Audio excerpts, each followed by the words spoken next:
Jule Senegal Jule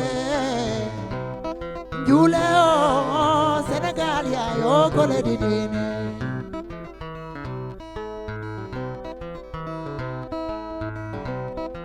Jule Senegal Jule Jule oh Senegal ya yo kole didine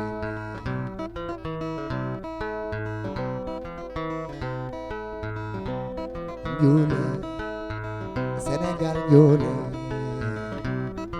Jule Senegal ya yo kole didine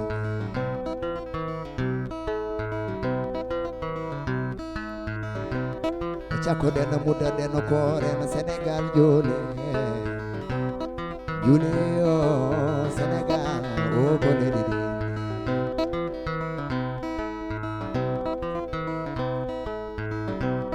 Chako dena muda dena kore na Senegal Jule Jule oh lady man oh kole didine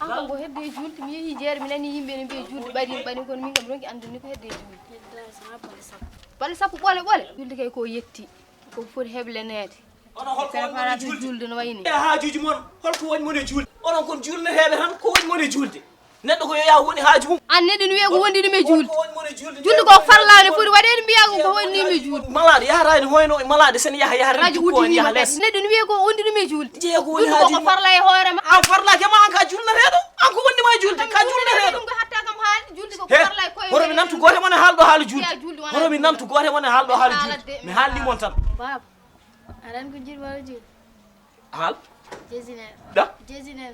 Ma cekki bodi bodi. Tay min kay 20,000 dimdini. Ana wiya gorko jaan be do borto tuubu. Ko jidda. Hede mi haala mon. So mi nani goto mo. Hedin xaalis. Xaalis tan julde ndek dum ko fos. Wonu koy fasirabam. Hedo mi haala. Hedo mi ram hedo. Jawdi mawdi jidmi hik. Gil nan day gallo nuskumi. Hedo mi ram mi haala ma. Hedo caggal hande. Horo mi nantu hay gote mon en haala do haala julde kalmo nantum do en haala julde mar cekki bon min kalat haala quel ça veut dire majum bodom yaha mi arta mi taw gote mon en haala do haala julde ya sa yehi ma tawram do julde le julde le jawdi mawdi te comti min biidi dum cotta an o ande go ginna day gallo nuski podda afrique la dum ko gorko jagga afrique dam debbo fo koy ma woni ay goranda no boade est-ce que task e haaju neddo e yidde mun e ngil mo reenaki bonire ha kene bonde kene nimsiya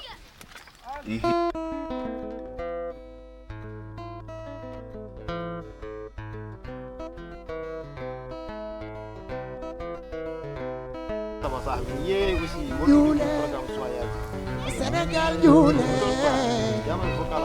Jule oh Senegal ya yo kole didine Why Zain. Thank you. What I tamper? Mashallah. Nice, huh? Modum pijam. Cool. Ah, bismillah, on padim do quoi. On jogi du programme quoi. Oui. En même temps, mi jogi programme ngam do baade no quoi. Dum dam.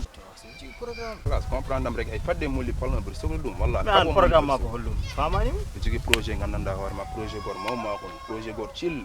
A fami ay kolo kat sabi certificat dum ma arrange. Ah, John, o programme jo programme mo fi demé. Programme no way. Programme ko gel gor sabi ndogam dum mission. Okay. A fami gelo je ko bidom ko zero stress. Mo jakay dara. A fami même ka amma jangal ma ko galère man. Ko ma defandi sa tankam dum ala. Donc nice ya ko chunjam junyon go kulum quoi. Junyon ga arti mon darum fi junyon arti me tanka ya par problème ja hande. Mais ko wodo ensemble complet no wondir. Mais what a problem? What problem good? What problem? Inshallah mamu ja. Man ni so mari do fofu yabatu quoi. Inshallah mamu tranquille. Mais classe ma mission c'est réglé. Hey yo.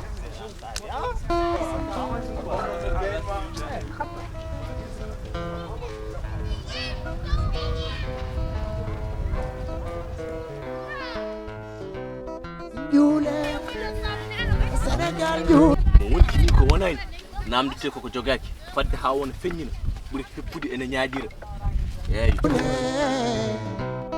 Jule oh Senegal ya yo kole didine